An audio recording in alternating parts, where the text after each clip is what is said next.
What's up, y'all? It's Will here at Schedulefly.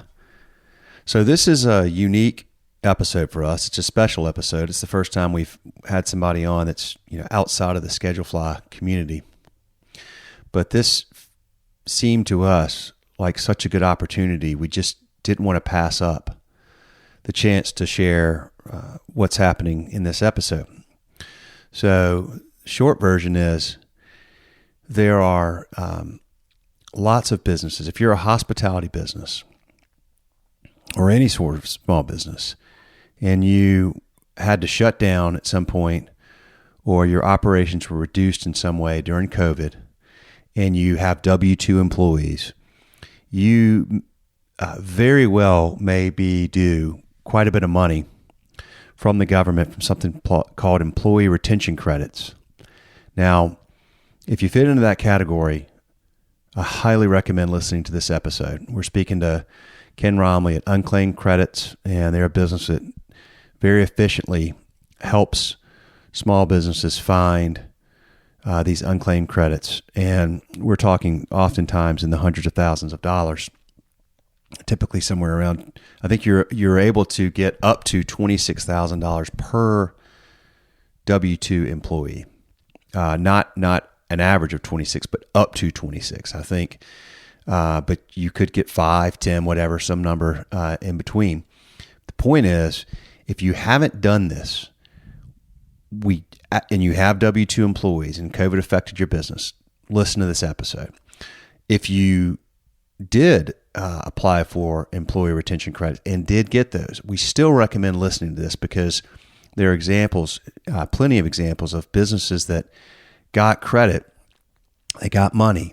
This is all government, from the government, but they, through not dotting all the right I's and crossing all the right T's, et cetera, and doing exactly right, they may have left money on the table. And Ken gives a really significant example of that here in this episode. So if you fit the category, check this episode out. If not, you can pass this one.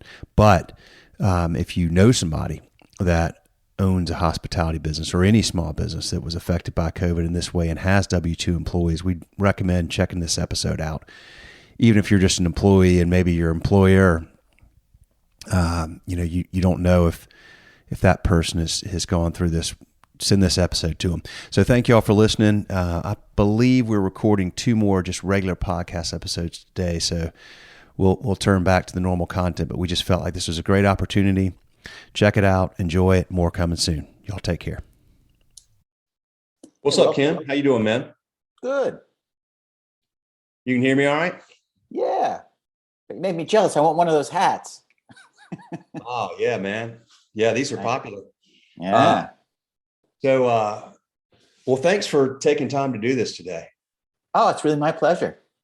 We'll get down to it, man. So I'll tell you what, first of all, just introduce yourself.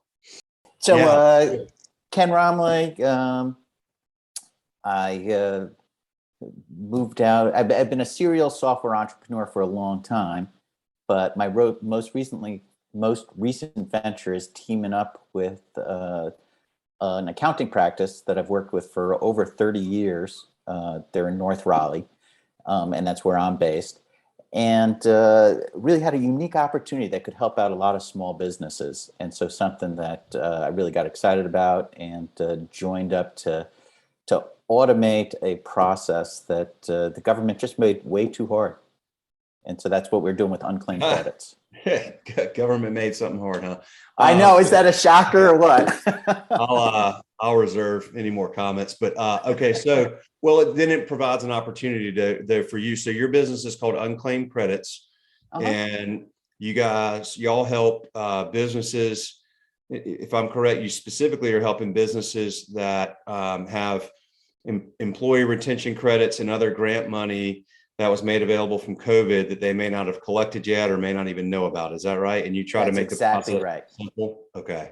That's exactly right. That there are, everybody was affected by COVID, and the government actually made some nice steps to try to help the small businesses that were really struggling through the economy. But unfortunately, the way the government does things, everyone knew about these PPP loans. They were widely publicized. They got fairly easy to take advantage of. There's this whole other set of credits that apply to restaurants and other businesses that were just way harder to apply for, way harder to do correctly, because it's pages and pages and pages of documentation on how to do this stuff. But the money's really there.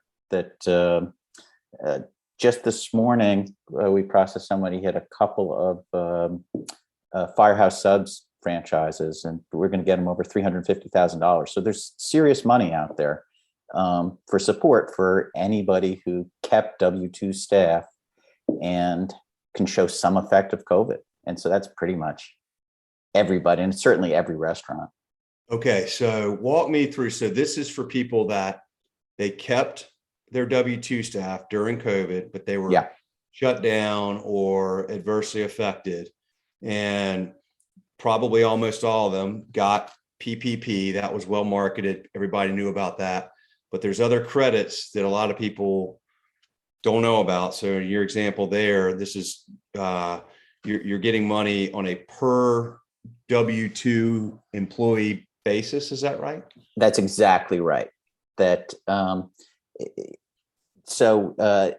if you kept W-2 employees, one of the ways you show that there was an effect of COVID is to be kept by government order under 100% capacity. That's why I said every restaurant with indoor seating, basically, because those were all, we work all the way across the United States. And so it's different, the periods that were shut down, but every state shut down for at least a little while.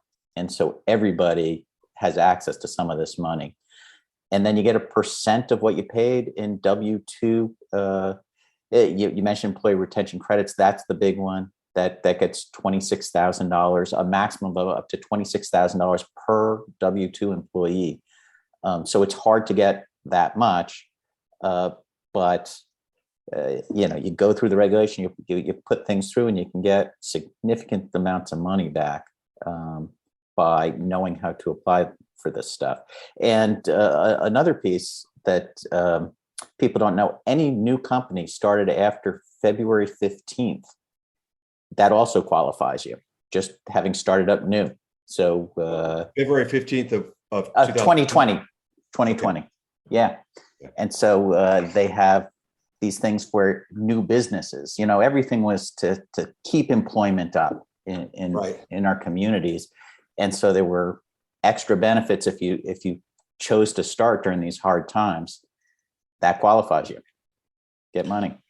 Okay. So, our purposes, and the reason you and I are doing this, and by the way, this is a first for our podcast, because for 7 or 8 years, or however long we've done it, and over 300 episodes, every episode has always been us talking to a customer about their story and so forth. And we've never had any advertisers or anything. It's just clean and simple.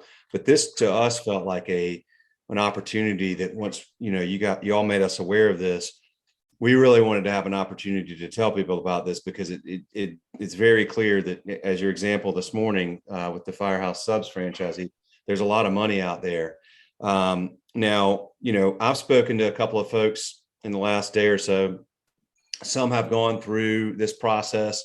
They've used another firm, maybe a competitive firm to you, or perhaps their accountant. One of the things you mentioned is that sometimes it's worth taking a look anyway, if you've already done this, because it sounds like there's a lot of I's that have to be dotted and T's that have to be crossed and done exactly right. Am I understanding that, like, maybe some people got money but didn't get all the money that they were due, or are you seeing that? That's exactly right. That there was like a small Italian, not that small, but I think they have 3 locations, Italian sit down pizza 2. They had gone through, got a little over 100,000, but when we went through and really did things according to all the requirements, of how you do the determination. They were really due over $400,000. So they were missing over, it was less than half of what they should have had. And so, we'll do a free evaluation of anybody, even if they've already submitted. And we can see there's some common mistakes that a lot of people don't put in the time to do this right. And, someone finds out they're getting $100,000, they're thrilled, but it's just so unfortunate if they were really due, $440,000. And so we find mistakes enough that it's worth our time to do these free evaluations with our accountants to review and make sure you really got the money, because we can resubmit and get the money that you missed if we look into it. Even if you've already submitted, okay. Even if you already submitted, that you do an amended return, and you can adjust to not lose the money. But all these things are sort of time sensitive. You got a year basically to get the stuff fixed up, and so it's easy to think that it's done, but it's a fast process just to feel confident that whoever you had it did things right. Why was PPP so well marketed and everybody went through that? Why that and not this? Like, what's the so why is our government not more effective?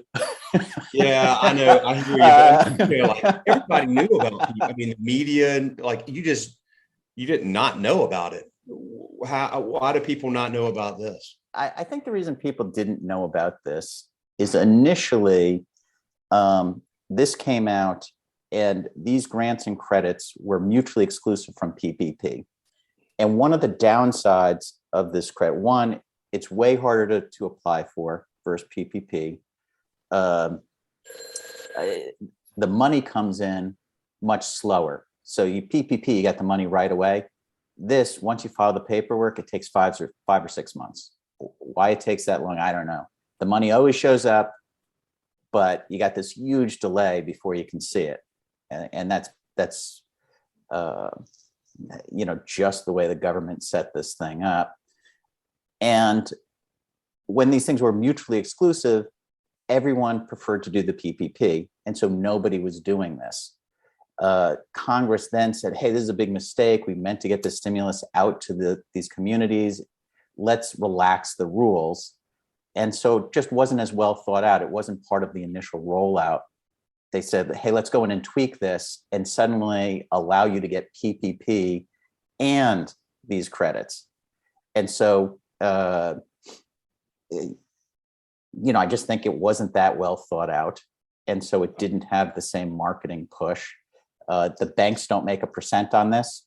And so they don't have an incentive to let everybody know in the same way. Sure. Okay. That makes sense. Yeah. They had an incentive for PPP, surely. So, okay. So, all right, gotcha. Now, what is the process like? Let's say I'm listening to this podcast and I own a restaurant, and I'm like, wait a minute, I didn't know about this, or I got some, but maybe there's more. What do I do? Yeah. So first we do an evaluation. It takes about 15 minutes. Let's start even before that. Like, did they come to your website? Is that your website is unclaimedcredits.com? Yes, it's unclaimedcredits.com. No space. You just mash the words together. And right at the top, there's a contact us button. You hit the contact us button, it brings up a calendar and it says when our people are available. And so you schedule a time to talk to us. Almost always within 15 minutes, we can get a feeling for about how much money that we can get for you. If you choose to go forward, next step is we send you an email that lists out the accounting information we're going to need to do a real determination of how much we can get for you. So you send us all this accounting documentation. Usually it might take an hour, something to pull together. You might have to reach out to your accountant to have them pass us the information. But we get all the information. That allows us to know exactly what we're going to need to submit, how much. Then we'll come back to you. We'll tell you what the deal is, that we have fees for doing this, but only after you've already received the money. And so we say, hey, look, this is what the whole process, we're completely transparent. You sign up for it at that point, then we submit the paperwork on your behalf, and you wait 5 months before the checks come up. But we'll let you know, okay, everything's been submitted. We can check with the government agencies on your behalf, but it's going to take a long time. And then only, go ahead. So I pay you after I get the money. Only after you get the money. Which is like 5 months ish or 6 or whatever. So, but once you go through your process, now what they're due. It's just that they don't get the money for a while. Yeah. And 100% of the people we submitted have gotten every penny we've submitted for, but it always takes a long time. And and the government won't give you any information. They say you're in the queue. And that's all they'll tell you. Yes, Okay, we've received your paperwork and you're in the queue. And then it eventually pops out.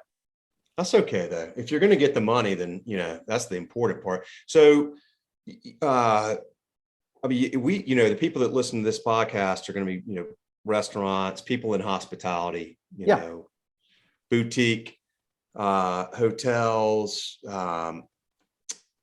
breweries, distilleries, outside of just normal restaurant. But it sounds like, they were almost everybody, I would imagine, that's listening to this was impacted in that way. So do you have an idea of how often people that, submit their info to you, like what percent of the time roughly do you find that there's money available? Oh, with restaurants, 100% of the time. Restaurants, hotels, bars, not always, because some bars completely shut down, and so they didn't keep any W-2s. So it depends on how you're running your bar. But gotcha. Okay. Yeah, but restaurants, hotels, 100% of the time is just how much. Some bars we haven't been able to find anything for. So if you help me out with that. If you shut down, because some people like laid off their whole staff and then they hired them back, or like, how does that all work? Yeah. We're all meant to support people keeping W-2 employees. So you're going to get a percentage of the amount you spent on W-2 employees. If you fired everybody or you went to all 1099 and you didn't have W-2s, then these programs aren't going to provide any cash for you. I got you. That's an important part. Okay. Yeah. Yeah. But anybody who had W-2s, who tried to do some takeout, just wanted to keep people on for a while, all those people get money. Okay. Gotcha. All right.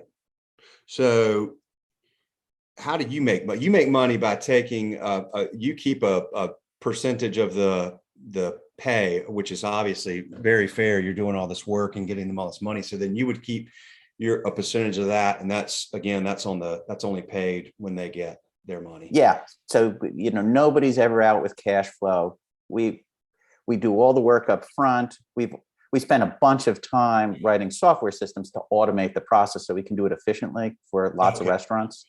Gotcha. And so put that work in up front, and then, nobody's out any cash. But after they get, their, like Firehouse Subs gets their, $340,000, at that point, they got to pay our bill.